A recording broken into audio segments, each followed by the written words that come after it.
ఇది అంబటి రాంబాబు ఒక మంత్రిగా ఈరోజు ప్రతిపక్షంలో ఉంటూ ఏ విధంగా భాష ఎటువంటి పదజాలాన్ని ఉపయోగించినారో మీ అందరికీ తెలిసిన విషయమే. ఇది కేవలం ఒక మదంతో ఒక ఆంబోతు మాదిరి మాట్లాడుతున్నాడు.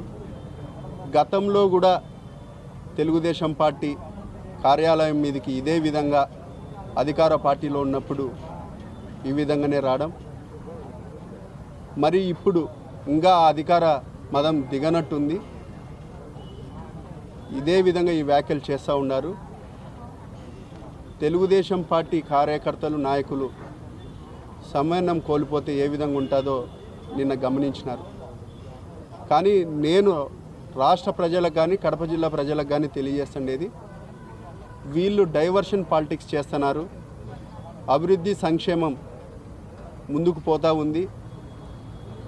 ఆంధ్ర రాష్ట్రంలో ఏ విధంగా పెట్టుబడులు వస్తున్నాయి, భారతదేశం వ్యాప్తంగా మన రాష్ట్రం కోస్టల్ కారిడార్లో కానీ, గూగుల్ డేటా సెంటర్లు కానీ, గ్రీన్ ఎనర్జీ విషయంలో సోలార్ కానీ, సిఎన్జి కంప్రెస్డ్ న్యాచురల్ గ్యాస్ ప్రాజెక్టులు కానీ ఇవన్నీ వస్తున్నాయి. ఇవన్నీ ఒక 19-24 మధ్యలో పూర్తిగా నిర్వీర్యమైపోయి శూన్యంగా ఉన్నాయి.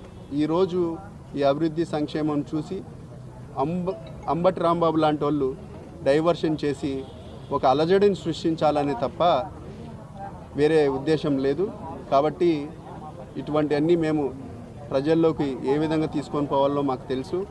గతంలో 14-19 మధ్యలో రాజకీయం కాదు, ఈరోజు 24-29 మధ్యలో మా జాతీయ ప్రధాన కార్యదర్శి నారా లోకేష్ బాబు గారు ఏ విధంగా ప్రజల్లోకి పోవాలా, ఏ విధంగా తిప్పికొట్టాలని ఒక దిశా నిర్దేశం చేస్తూ ముందుకు పోతూ ఉన్నారు. ఖచ్చితంగా రాష్ట్రం బాగుండాలా, రాష్ట్రంలో ప్రజలు బాగుండాలా, రాష్ట్ర భవిష్యత్తు బాగుండాలనే ఉద్దేశంతోనే ఈ కార్యక్రమాలు ముందుకు పోతున్నాయని కూడా ఈ సందర్భంగా తెలియజేస్తున్నాను.